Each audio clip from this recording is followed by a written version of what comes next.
جمال الوجود بذكر الإله وتصفو الحياة بنور هدى. الرحمن الرحيم نحمده ونصلي على رسوله الكريم أما بعد فأعوذ بالله من الشيطان الرجيم بسم الله الرحمن الرحيم قل هل يستوي الذين يعلمون والذين لا يعلمون صدق الله العلي العظيم.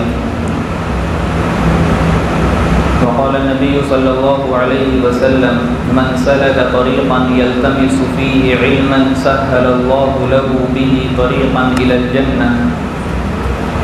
أو كما قال عليه الصلاة والسلام. کسی شاعر نے کہا ہے کہ حیرت ہے کہ تعلیم و ترقی میں ہے پیچھے، حیرت ہے کہ تعلیم و ترقی میں ہے پیچھے جس قوم کا آغاز ہی اقرا سے ہوا تھا. مطلب کہنے کا یہ ہے کہ جب اللہ رب العالمین نے اپنے آخری نبی جناب محمد رسول اللہ صلی اللہ علیہ وسلم کو اس دنیا میں بھیجا اور ان کو نبی بنانے کا وقت آیا اور ان کے اوپر پہلی وحی نازل فرمائی، قرآن پاک کی پہلی آیت کا نزول ہوا، تو کوئی اور آیت نہیں بلکہ اس آیت کا تعلق جو تھا وہ نماز سے نہیں تھا، حج سے نہیں تھا، زکوٰۃ سے نہیں تھا، روزے سے نہیں تھا، مساجد کی تعمیر کرنے سے نہیں تھا، آپس کی رشتہ داری کو جوڑنے کے تعلق سے نہیں تھا، بلکہ اس پہلی آیت کا جو تعلق تھا اور اس آیت کا بھی جو پہلا حرف تھا وہ علم سے تعلق رکھتا تھا. کہا گیا تھا کہ اقرأ باسم ربک الذی خلق، پڑھیے آپ اپنے پروردگار کے نام سے جس نے آپ کو پیدا کیا. یہ شروع کی جو 5 آیت نازل ہوئی تو اس کا تعلق علم سے بتایا گیا. اسی لیے شاعر نے کہا کہ حیرت ہے کہ تعلیم و ترقی میں ہے پیچھے جس قوم کا آغاز ہی اقرا سے ہوا تھا. جس قوم کی پہلی آیت اقرا نازل ہوئی ہو، آج کے دور میں وہ قوم ایک دم نچلے طبقے میں چلی گئی ہو اور اس کو پوچھنے والا کوئی نہ ہو، اس کا پرسان حال کوئی نہ ہو، یہ ممکن نہیں ہے، یہ حیرت کا مقام ہے. اچھا، علم 2 طرح کے ہوتے ہیں، ایک تو دنیاوی علم ہوتا ہے اور ایک اخروی علم ہوتا ہے. علم چاہے دنیاوی ہو چاہے اخروی ہو، انسان جب علم حاصل کر لیتا ہے تو اس کو عزت بھی ملتی ہے، شوکت بھی نصیب ہوتی ہے اور ذلت و رسوائی سے بچتا ہے. لیکن جب 2 علم ہیں تو دونوں کی الگ الگ کیٹیگری ہیں. دنیاوی علم جو ہے اس کو حاصل کرنے والے کو جو فائدہ ہوگا وہ صرف دنیا تک کے محدود رہے گا، اور اخروی علم جو ہے، آخرت کا علم جو ہے، قرآن و حدیث کا علم جو ہے، اگر وہ کوئی حاصل کر لیتا ہے تو اس کو فائدہ دنیا میں بھی ملے گا اور آخرت میں بھی اس کے لیے کامیابی طے ہو جائے گی. اور یہی وہ علم کی دولت ہے کہ جس کی وجہ سے اللہ رب العالمین نے انسان کو حضرت آدم علیہ السلام سے لے کر آخری انسان تک کے ہر انسان کو اشرف المخلوقات بنا دیا. یہی وہ علم ہے کہ جس کی وجہ سے حضرت آدم علیہ السلام کو ملائکہ پر فضیلت دے دی گئی. یہی وہ علم کی دولت ہے جس کی برکت کی وجہ سے اللہ تعالیٰ نے انسان کو اپنا خلیفہ اور اپنا نائب بنایا. علم کے علاوہ کوئی اور دولت نہیں ہے. اللہ تعالیٰ کے بے شمار احسانات ہیں، انعامات ہیں. وَإِن تَعُدُّوا نِعْمَتَ اللَّهِ لَا تُحْصُوهَا، اگر اللہ کے انعامات کو گننا چاہے گا، کوئی شمار اور کاؤنٹ کرنا چاہے گا تو کبھی شمار نہیں کر سکتا. یقیناً سب سے بڑی جو دولت اللہ کی طرف سے ہے وہ سب سے پہلے تو ایمان ہے، اور ایمان کے بعد جو سب سے بڑی دولت ہے وہ علم ہے،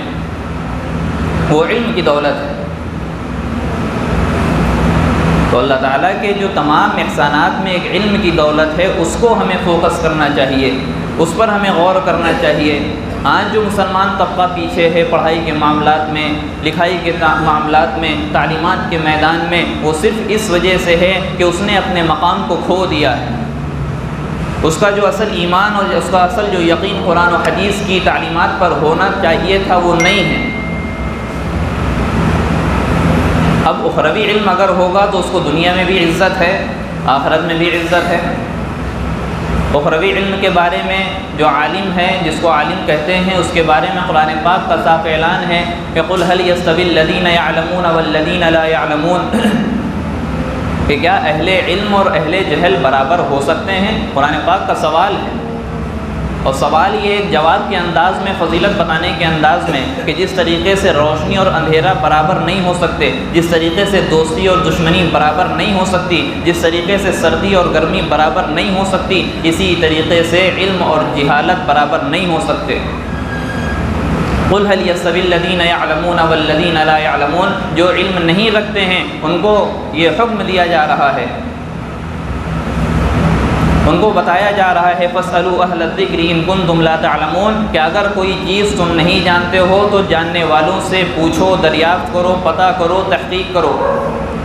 تاکہ اس علم پر صحیح عمل کر سکو، تاکہ تم کو جب صحیح علم ہو جائے گا، نماز کا صحیح علم ہو جائے گا، روزے اور زکوٰۃ اور حج کا صحیح علم ہو جائے گا، تو اس پر صحیح سے عمل کر سکو گے۔ جب عمل صحیح سے کر سکو گے تو اس کا نتیجہ یہ ہوگا کہ اللہ خوش ہوگا، اور جب اللہ خوش ہوگا تو تم کو جنت کا راستہ تمہارے لیے آسان کر دے گا۔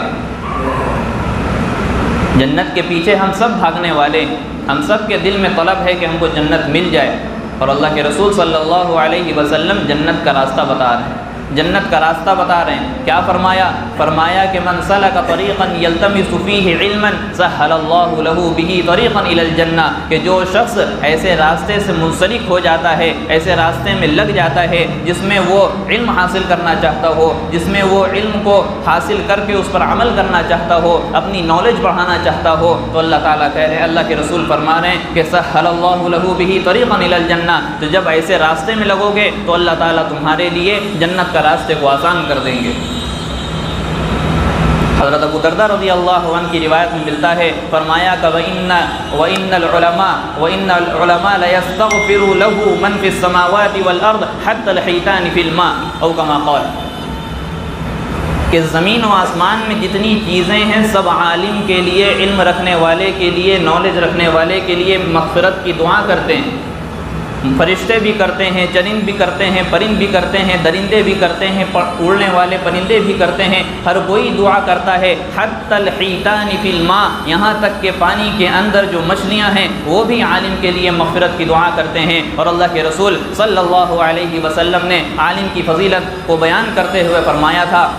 کہ فضل العالم علی العابد کفضل القمر لیلۃ البدر علی سائر الکوکب، کہ ایک عالم کی، ایک عابد پر، یعنی جو ہے اللہ کی عبادت کرنے والا ہو، رات بھر نماز پڑھنے والا ہو، دن بھر روزہ رکھنے والا ہو، ذکر و اذکار میں مشغول رہنے والا ہو، ایسے عابد پر ایک عالم کی فضیلت ایسی ہے جس طریقے سے 14ویں رات کے چاند کی فضیلت تمام ستاروں پر ہوتی ہے۔ جب 14ویں رات کا چاند جو ہے نمایاں ہوتا ہے اور چمک رہا ہوتا ہے آسمان پر، تو ہمیں جو ہے جو ستارے ہوتے ہیں وہ ڈل نظر آتے ہیں، وہ ماند پڑ جاتے ہیں، صرف جو ہے ایک چاند کی روشنی ہمیں نظر آتی ہے۔ اسی طریقے سے بتایا کہ ایک عالم کی فضیلت تمام عابد پر ایسی ہے۔ اور کیا فرمایا کہ جب کوئی طالب علم کو حاصل کرنے والا، علم کی طلب اور علم کی چاہت کو دل میں رکھنے والا اللہ کے راستے میں نکلتا ہے علم حاصل کرنے کے لیے، وَأَنَّ الْمَلَائِكَةَ لَتَضَعُ أَجْنِحَتَهَا لِطَالِبِ الْعِلْمِ رِضًا بِمَا صَنَعَ أَوْ كَمَا قَالَ، کہ جب کوئی شخص علم حاصل کرنے کے لیے نکلتا ہے تو فرشتے کیا کرتے ہیں؟ فرشتے اپنے پروں کو اس کے پیروں کے نیچے بچھا دیتے ہیں، اور جو وہ بھی طالب علم جو کچھ کام کرتا ہے اس کے کام کرنے سے وہ خوش ہوتے ہیں۔ آج کسی بھی ملک کے کتنے بڑے عہدے دار ہوں، پردھان منتری ہوں، کوئی بھی ہو، اس کا جب استقبال کیا جاتا ہے، ویلکم کیا جاتا ہے، تو لال قالین بچھائی جاتی ہے، ہری قالین بچھائی جاتی ہے، لال بچھائی جاتی ہے، پھول ڈالے جاتے ہیں، تمام طرح کے استقبال ہوتا ہے، پروٹوکول ان کا ہوتا ہے۔ کتنی دور تک؟ 1 کلومیٹر، 2 کلومیٹر، ہم کہہ رہے ہیں 10 کلومیٹر تک کہ ان کے لیے قالین بچھائی جا سکتی ہے۔ لیکن جب ایک طالب علم چاہے 1000 کلومیٹر کا سفر کر کے، چاہے 2000 کلومیٹر کا سفر کر کے، چاہے دنیا کے ایک کونے سے لے کر کے دوسرے کونے پہ آ کر کے علم حاصل کرنے کے لیے آتا ہے، تو اس کے پورے راستے میں اس کے پیروں کے نیچے فرشتوں کے پر بچھے ہوئے ہوتے ہیں، فرشتوں کے پر بچھے ہوئے ہوتے ہیں۔ تو یہ علماء کی اور علم کی فضیلت کو قرآن پاک میں اور احادیث نبویہ میں ذکر کیا گیا۔ ویڈیو اگر اچھی لگی ہو تو لائک کریں، شیئر کریں اور چینل کو سبسکرائب کرنا نہ بھولیں، اور ساتھ ہی ساتھ بیل آئیکن کو پریس کریں تاکہ نئی ویڈیو کی نوٹیفیکیشن آپ کو ملتی رہے۔